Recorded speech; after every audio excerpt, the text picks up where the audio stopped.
What is up, guys? Thank you for checking out another GuidoStackin video. We are going to be redoing a gold guide for 2021 because the market has changed. The buying habits have changed. The selling habits have changed. Everything has changed around this stuff right here.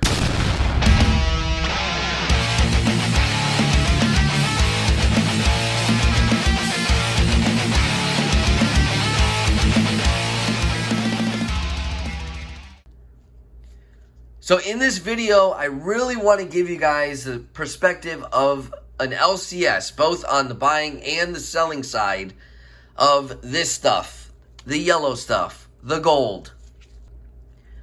One of the key components that so many people don't think about is the exit strategy, liquidating your precious metals.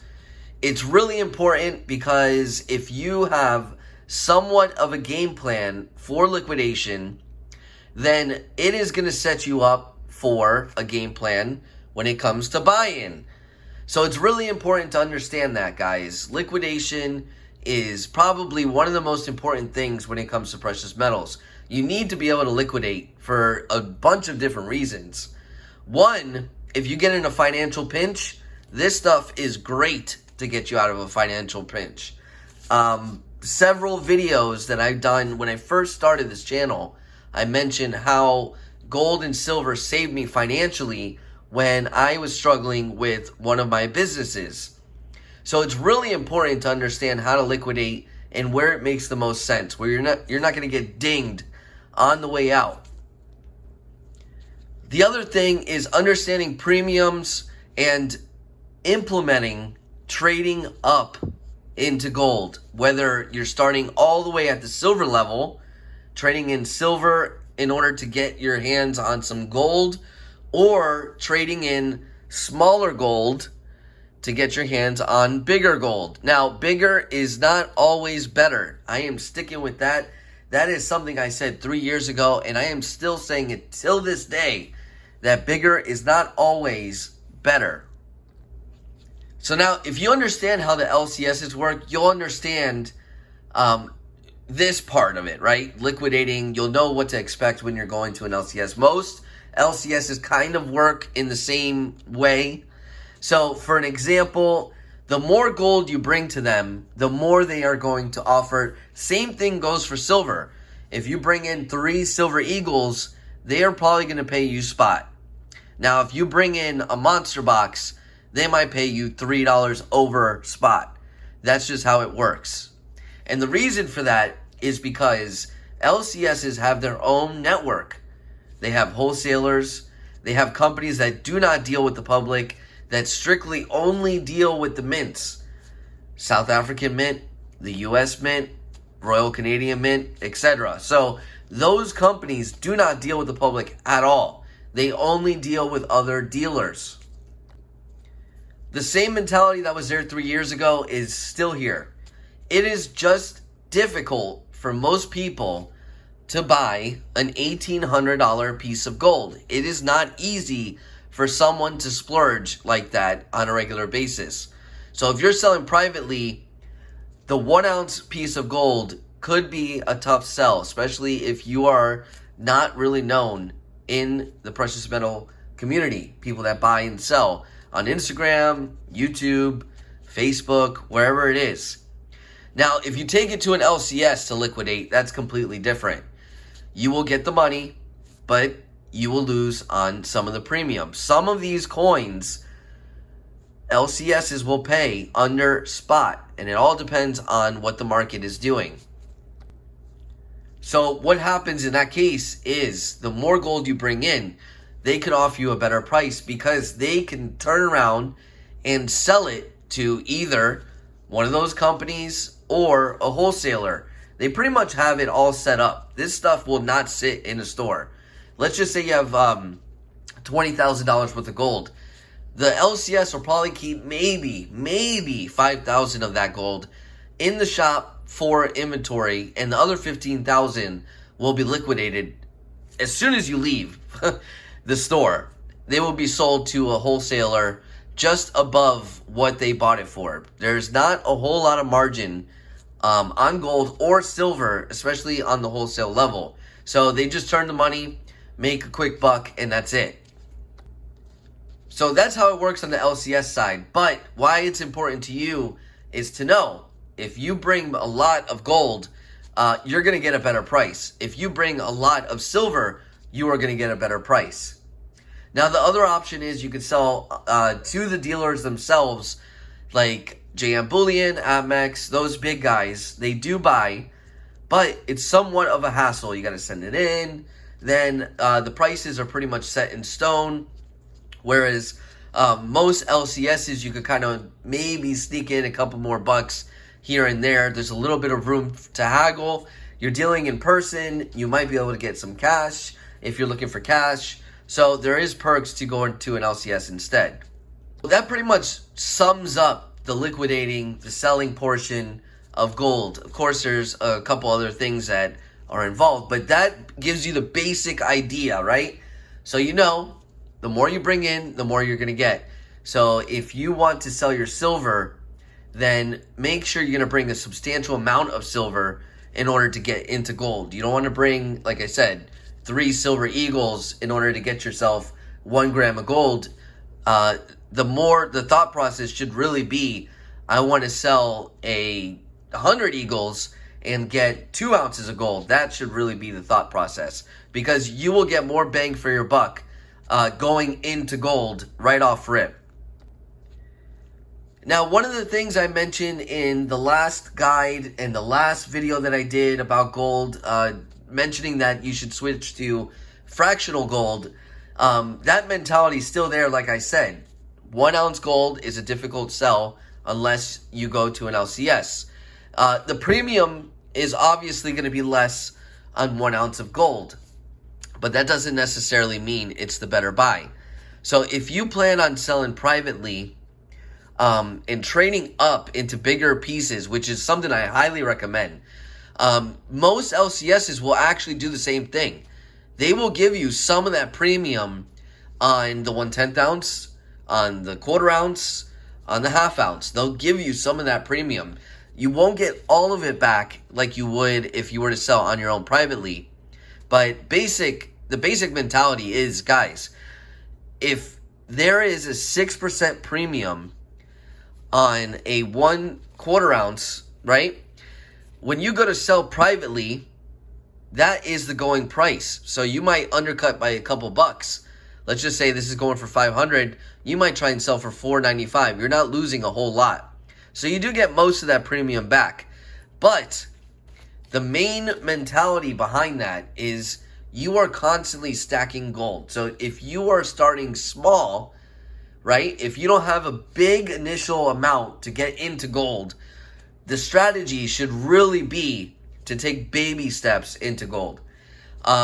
Back in the day, I did not suggest buying anything smaller than a 1/10 ounce, which is this right here. This is 3.1 grams of gold, and that was the smallest I recommended. Now, the market has changed. I've never seen so much demand for little 1 gram pieces of gold, 2.5 grams pieces of gold, 5 grams, and so on and so forth. Fractional gold has actually gotten really popular, and it could be because gold has gone up so much since my initial video. Now, this would cost you so there's a couple things with grams of gold before you start buying them.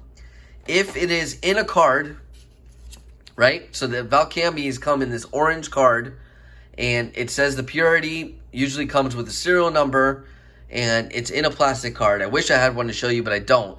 This is a raw gram. This should cost you a little bit less.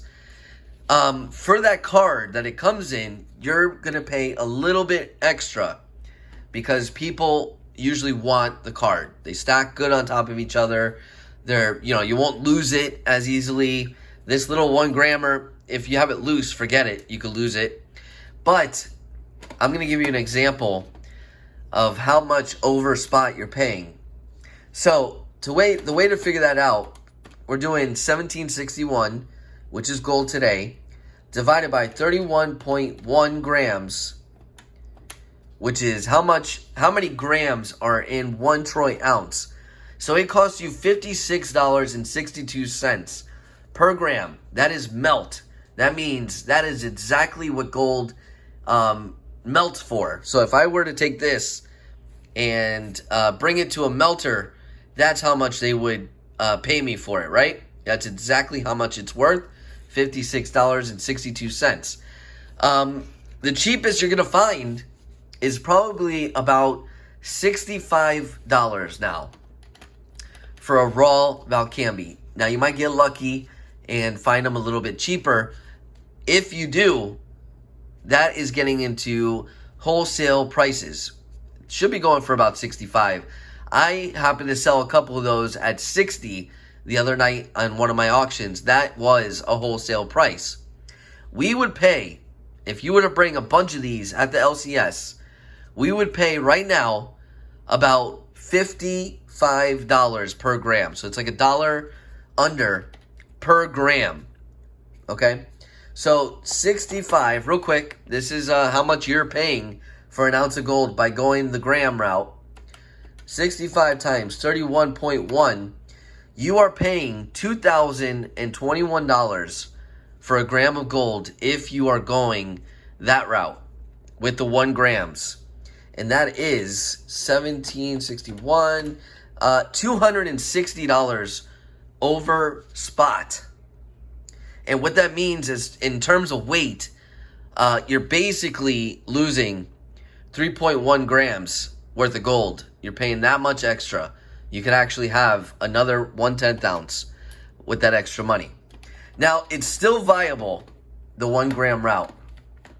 The reason why I say that is because it's affordable at 65, anywhere between $65 to $68 you can expect to pay for 1 gram of gold.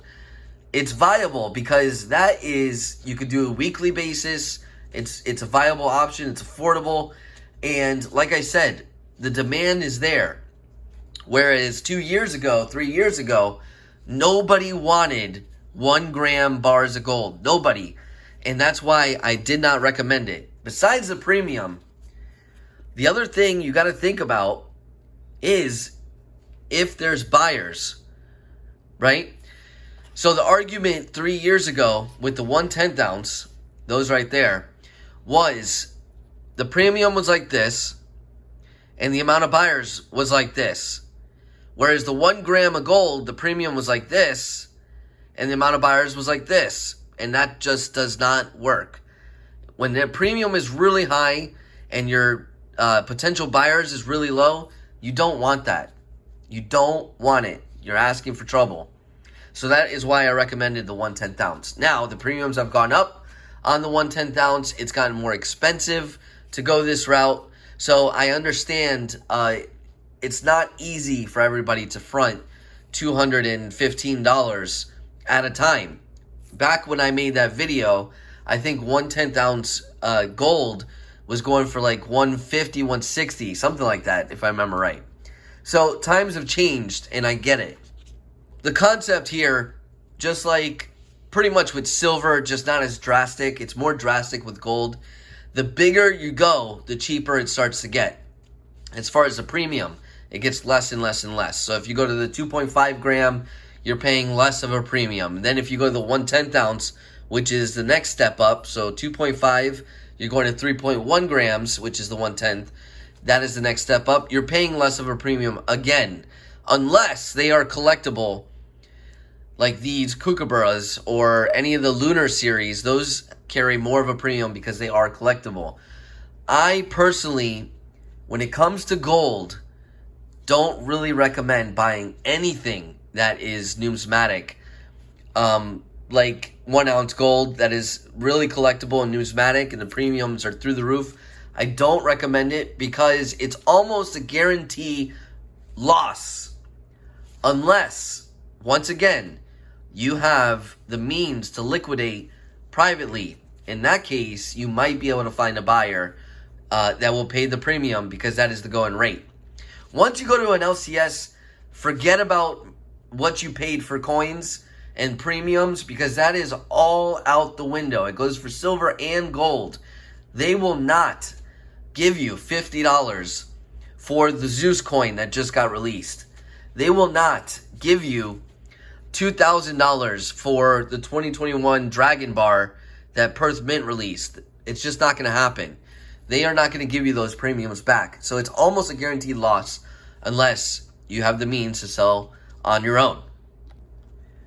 The best strategy for gold, really, and this is what a lot of people are doing when they're buying the 1 gram, they probably aren't going to keep these for very long. The intention is probably to trade up into bigger pieces. So from the 1 gram, you could trade up into the 1/4 ounce if you get a bunch of them together, or the 1/10 ounce.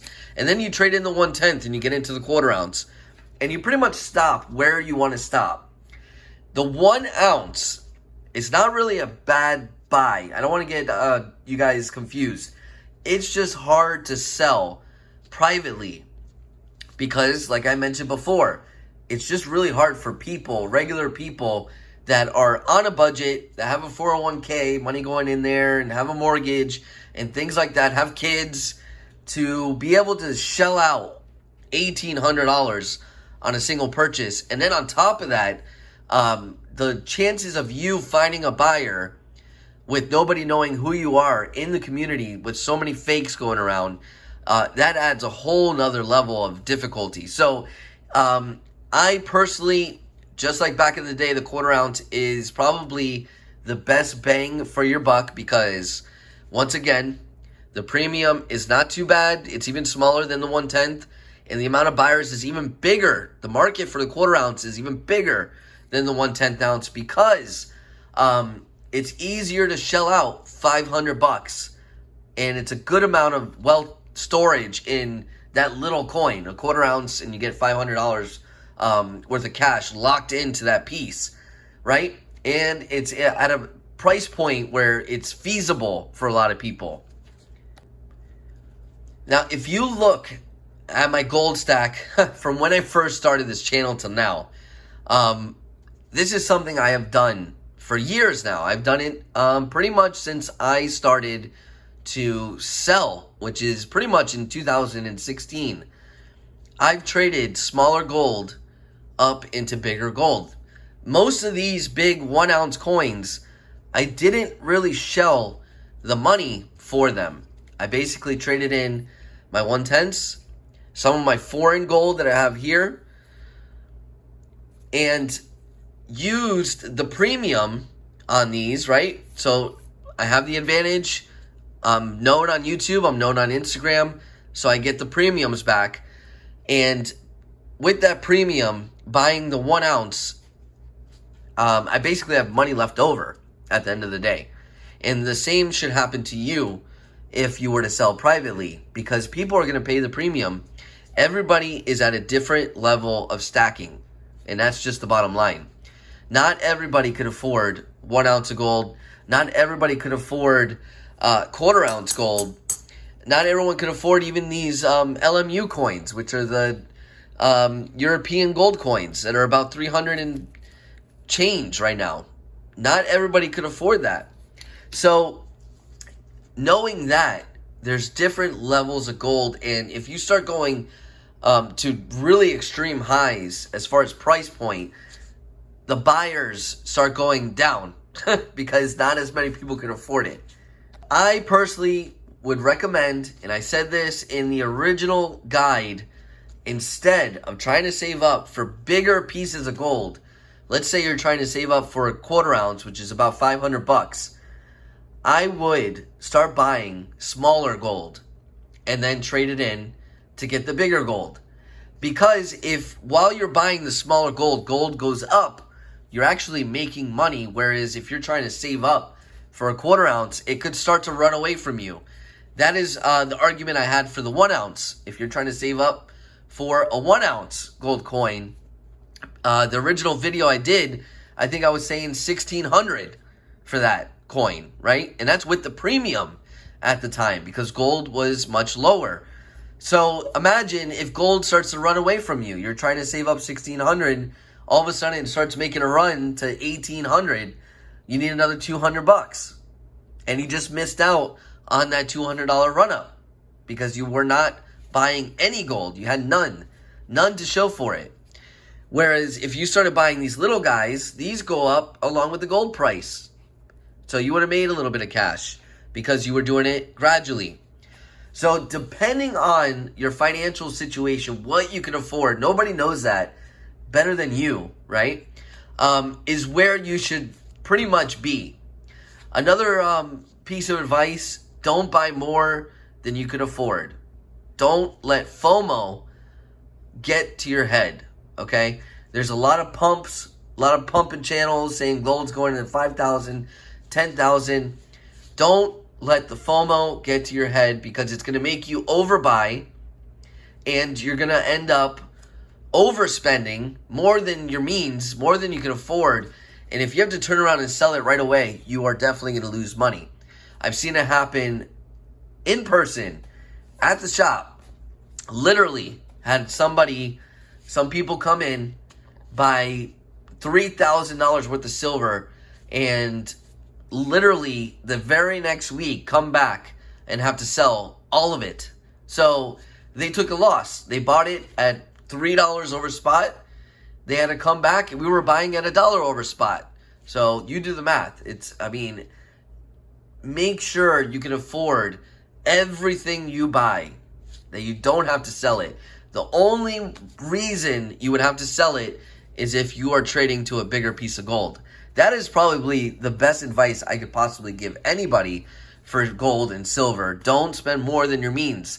And I know it's hard. You got new releases of coins. You got Instagram. You got guys showing off a ton of gold, a ton of silver, and setting these really high standards.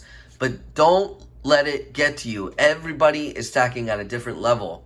As long as you're doing it and you have some, even if it's just a little bit, you're actually way ahead of most of the population that have none.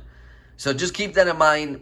Keep your pace steady and within your means. You don't want to turn around and have to sell right away because you overbought.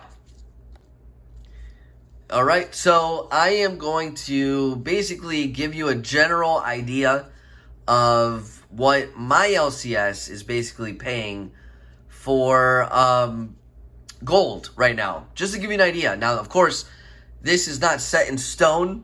Our prices change according to how the market is, how the premiums are. The premiums it's basically what the market is going for. We can't control that, so we move our prices according to that. But just to give you a general idea, for 1/10 ounce, we are paying 15% over spot. For a 1/4 ounce, we are paying 5% over spot. For 1/2 ounce, I think it's about 1% right now. And according to, it depends on what gold coin it is, 1 ounce. Some of them we are paying $15 to $25 under spot. Under spot. Okay, so there goes that the amount that you save on the premium of buying a 1 ounce is out the window almost, because LCSs are actually paying under spot for a lot of this stuff. Now, Eagles, we're paying over. I think we're paying $60 over because the premiums on Eagles are high still, as well as American Buffaloes, we're paying over. Believe it or not, the 50 peso, we're basically paying melt, even though it carries a premium. Those are pretty much being sold or bought at melt at most LCSs. So that would be a perfect candidate to try and sell on your own privately if you could. Britannia's, it depends what it is. This is a special edition with the Oriental border, which I don't recommend buying that kind of stuff. That's probably the highest premium thing I have. But things like that, it's pretty much generalized. It's probably going to be around spot. So just so you know, guys. And then these foreign coins that I love so much, which are also a really good buy. And by the way, if you stuck around this long, eBay Bucks is still going on. And I am going to be doing a video on eBay Bucks again because that also has changed a little bit. And these beautiful European gold coins actually qualify for eBay bucks still. So whenever there is 5% eBay bucks or anything like that, these still qualify. So yeah, I'll be doing a video on that. These are really good. You can still get pretty close to melt. And that is pretty much what the LCS would pay. We would pretty much pay melt for those. All right, guys. I hope this helps you get an idea of gold. Maybe I'll do a part 2. I don't know. We'll see what kind of response we get. But if you have any questions, put it down in the comments. I hope you enjoyed the video. I hope I told you some information that helps. Or maybe you learned a little something on this video. I hope. Anyways, if you want more videos on all things metal, make sure you subscribe and like the video. All right, guys. I will talk to you guys later.